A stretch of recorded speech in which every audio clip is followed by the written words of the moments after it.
نبی پر جھوٹ باندھے اور اپنی آنکھوں پر جھوٹ باندھے. اپنی آنکھوں پر جھوٹ باندھنے کا مطلب جھوٹا خواب بیان کرے. یہ بڑا مسئلہ ہے. رات کو جو دیکھا نہیں جھوٹ جھوٹ بنا کر اس کو خواب کا نام دے کر جھوٹا خواب بیان کرے. اور تیسرا وہ بندہ جو اپنے والدین پر جھوٹ باندھے، یعنی اپنی نسبت غیر والدین کی طرف کر دے، اپنی بلدیت اپنے اصلی ماں باپ سے ہٹا کر کسی دوسرے کی طرف کر دے. یہ بندہ بھی بہت بڑا گنہگار ہے. یہ بھی جھوٹ ہے. جھوٹا خواب بیان کرنا یہ اتنا بڑا گناہ ہے. نبی علیہ الصلوۃ والسلام نے فرمایا من تحلم بحلم لم یرہ کلف ان یاخذ بین شعیرین ولن یفعل. یہ صحیح بخاری کی حدیث میں نے آپ کے سامنے رکھی ہے.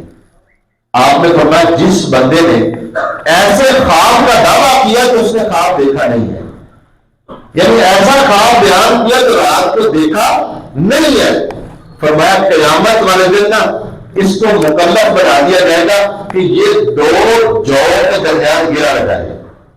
جو کے دو دانے دیکھے نا آپ سب نے، ان کے درمیان گرا لگانا یہ ممکن ہے؟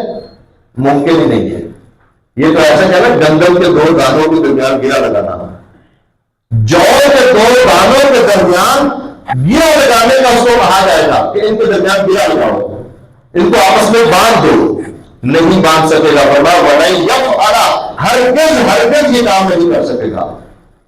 اتنی دیر تک اس کو عذاب ہوتا رہے گا جب تک وہ دو جو کے درمیان گرا نہیں لگا دے گا. اور یہ ممکن ہی نہیں کہ جو کے درمیان گرا لگائے. جب یہ ممکن نہیں تو پھر اس کا عذاب بھی ختم ہوگا. یہ کون بتا ہے؟ جو جھوٹا خواب بیان کرے. اور یہاں کیا ہوتا ہے؟ عام عوام تو دور کی بات ہے، بڑے بڑے علامے جھوٹے خواب بیان کرتے ہیں.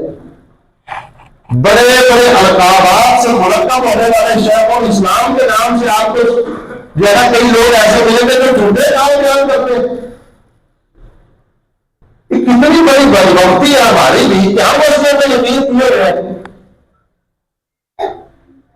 جھوٹے خواب بیان کرنا، جھوٹی باتیں لوگوں کو سنانا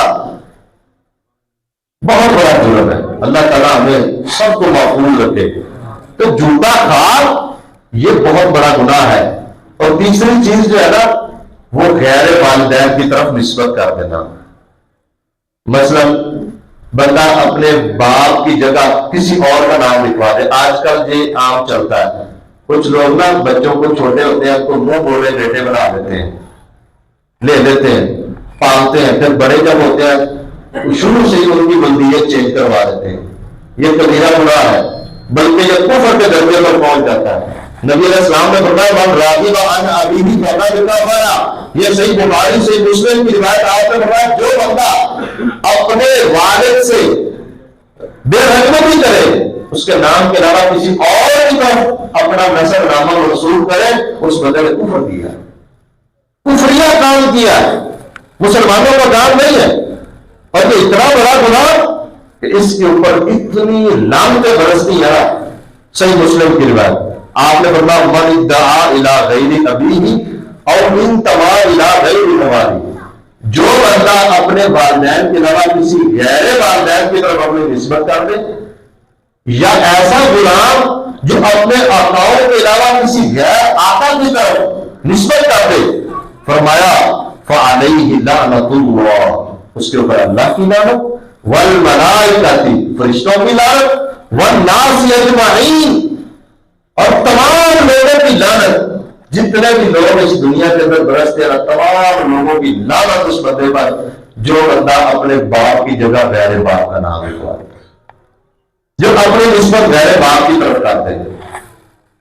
اور فرمایا یہ تو دنیا میں سنا ہے لا یقبل اللہ منہ یوم القیامۃ صرفا ولا عدلا.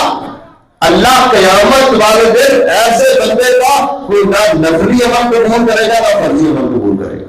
اس بندے کے اعمال بھی غارت ہو جائے گی.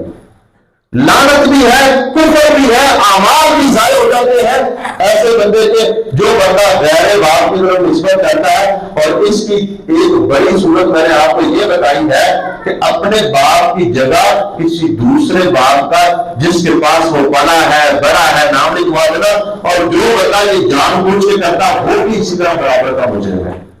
جس کو پتا یہ میرا بچہ نہیں ہے اس کو اپنا بیٹا بنا دیا۔ یہ بات اسی طرح اس کی ایک اور صورت ہے، وہ ہے خاندان چینج کر لینا، برادری کنبہ قبیلہ تبدیل کر لینا، یہ بھی اسی میں آتا ہے، یہ بھی یہی شکل ہے۔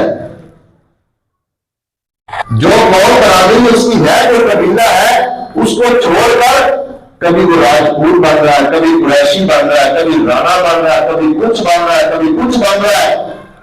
یہ میری قبیلہ غلام، اور اسی حدیث میں آتا ہے جو خاندان بدلے گا اس کا نسل نامہ بدل جائے گا، جس کا نسل نامہ بدل گیا گویا اس نے اپنے باپ کی بلدیت سے انکار کر دیا، اور باپ اس کا ہرائی ہے اور وہ کہنا قریشی ہو، تو یہ کیسے ہو سکتا ہے؟ اس لیے یہ جھوٹ کی چند شکلیں میں نے آپ کے سامنے رکھی ہیں کہ یہ بہت بڑا گناہ ہے، اور ہمارے معاشرے کے اندر یہ عام چیزیں پائی جاتی ہیں۔ اللہ تعالیٰ ہم سب کو محفوظ رکھے۔ اللہ کی ذات پر جھوٹ باندھنا، نبی کی ذات پر جھوٹ باندھنا، جھوٹے خواب بیان کرنا، اور اس کے ساتھ ساتھ غیر باپ کی طرف نسبت کرنا، یہ چند باتیں میں نے آپ کے سامنے رکھی ہیں۔ اللہ تعالیٰ ان تمام باتوں کی جو فسادات ہیں، مفاسد ہیں، ہمیں ان سے محفوظ کروائے، اور اللہ تعالیٰ ہمیں ان میں جو صحیح چیزیں ہیں ان کو اختیار کرنے کی توفیق عطا فرمائے۔ وآخر دعوانا ان الحمد للہ رب العالمین۔